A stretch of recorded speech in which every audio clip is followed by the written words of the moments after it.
रात थी, अंधेरी और तूफानी। हवा जोर जोर से गरज रही थी।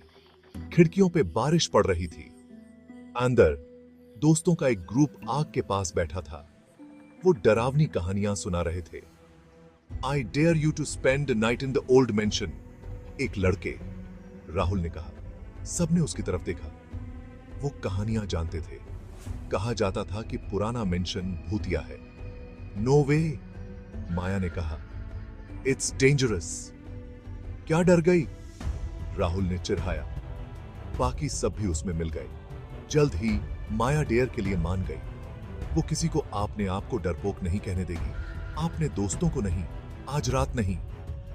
दोस्त अर्जुन की पुरानी कार में ढेर हो गए। इंजन हिला और जान में आया। जब वे पहाड़ी पर बने अंधेरे मेंशन की तरफ गाड़ी भगा रहे थे, बारिश ने कार पर प्रहार किया। मेंशन उनके सामने दिखाई दिया। यह शहर के ऊपर एक पहाड़ी पर स्थित था। पुराना घर अंधेरा और खामोश था।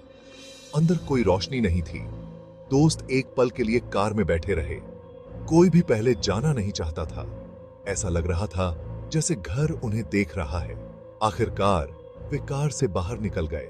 वे लंबे घुमावदार रास्ते पर चल पड़े। सूखे पत्ते उनके पैरों के नीचे चरमरा गए। पेड़ों में हवा के सिवा कोई आवाज नहीं थी। यह जगह डरावनी है, प्रिया फुसफुसाई। जब वे सामने वाले कदमों पर चढ़े तो वे कराह उठे। यह ऐसा था जैसे घर कराह रहा हो। अर्जुन ने पुराने ओक के दरवाजे को धक्का दिया। यह धीरे धीरे खुल गया। धूल और सड़न की गंध बाहर आई। वे खांस पड़े और अपनी नाक बंद कर ली। अंदर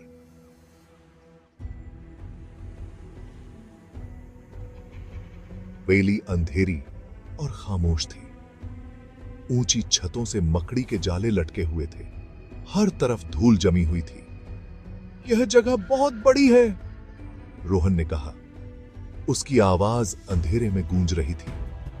वे अपनी टॉर्च निकाली और चारों ओर चमकाई। परछाई दीवारों पर नाच रही थी। दोस्त अंदर कदम रखते ही दरवाजा उनके पीछे एक जोरदार आवाज के साथ बंद हो गया। वे अब अंदर थे। अब पलटने का कोई रास्ता नहीं था। दोस्तों ने हाच वेली का पता लगाया। उन्हें एक भव्य भोजन कक्ष मिला जिसमें एक लंबी खाली मेज थी। उन्हें एक धूल भरा बॉलरूम मिला जिसमें एक डांस फ्लोर था जो सड़ चुका था। अंत में वे पुस्तकालय में आ गए। किताबों की अलमारियां फर्श से छत तक दीवारों पर लगी हुई थी। चिमनी में आग चटक रही थी। हालांकि कमरा ठंडा और नम था। कमरे के बीच में महोगनी की एक बड़ी डेस्क रखी थी। यह लाइब्रेरी अद्भुत है, प्रिया ने कहा, जिसे पढ़ना बहुत पसंद था। उसने अपनी उंगलियों को किताबों की रीढ़ की हड्डी पर घुमाया। डेस्क पर एक किताब रखी थी। यह पुराने गहरे रंग के चमड़े से बंधा हुआ था। जब उन्होंने पहली बार प्रवेश किया था तो दोस्तों ने इसे नहीं देखा था। यह ऐसा था जैसे यह हवा से प्रकट हुआ हो। Section 5, the journal. माया ने किताब उठाई।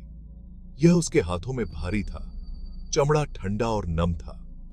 उसने कवर खोला। इट्स अ जर्नल, उसने कहा। जर्नल एक सुंदर लिखावट में लिखा गया था। यह एक युवती की डायरी थी जो कई साल पहले हाटो वैली में रहती थी। माया ने जोर से पढ़ा। इस घर में परछाइयां लंबी होती जा रही हैं। मैं रात में फुसफुसाहट सुनती हूं।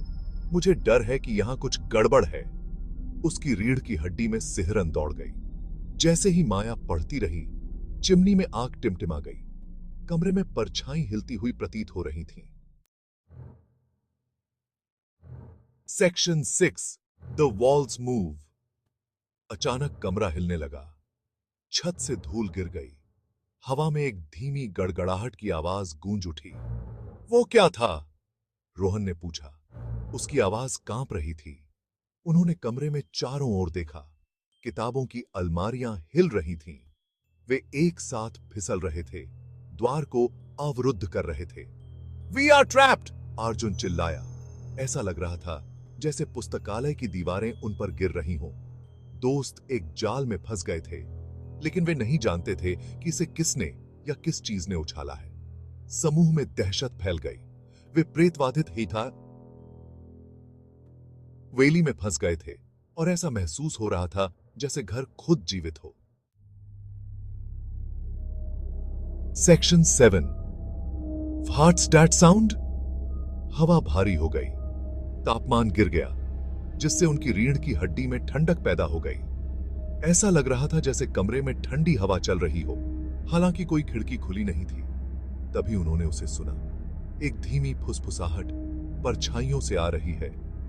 Get out now. आवाज धीमी और खतरनाक थी। इससे उनकी रीढ़ की हड्डी में ठंडक पैदा हो गई। दोस्त आपस में लिपट गए। उनकी टॉर्च उनके हाथों में कांप रही थी। ऐसा लग रहा था जैसे परछाइयां जीवित हों, मंद रोशनी में मुड़ रही हों और मुड़ रही हों। Section 8 Which way out? We have to get out of here, माया ने कहा। उसकी आवाज कांप रही थी। वे किताबों की अलमारियों की ओर दौड़े, अपनी सारी ताकत से उन्हें धक्का दिया, लेकिन अलमारियां नहीं हिली। उन्होंने फिर से दरवाजा खोलने की कोशिश की, लेकिन कोई फायदा नहीं हुआ। कोई भारी चीज उसे दूसरी तरफ से ब्लॉक कर रही थी। वे फंस गए थे। Section 9 trapped. फुसफुसाहट तेज होती गई। Leave this place. ऐसा लग रहा था जैसे परछाइयां लंबी पतली उंगलियों से उनकी ओर पहुंच रही हों। दोस्त घिर गए थे। वे आपस में लिपट गए। उनके दिल उनकी छाती में तेज हो रहे थे। वे अंधेरे में अकेले थे, किसी बुरी चीज के साथ। कोई बचाव का रास्ता नहीं था। Section 10 the shadows remain. अगली सुबह शहर के ऊपर सूरज उगा। तूफान गुजर चुका था। पेड़ों पर पंछी चहचहा रहे थे, लेकिन पहाड़ी पर बनी पुरानी हॉटरुवेली खामोश रही।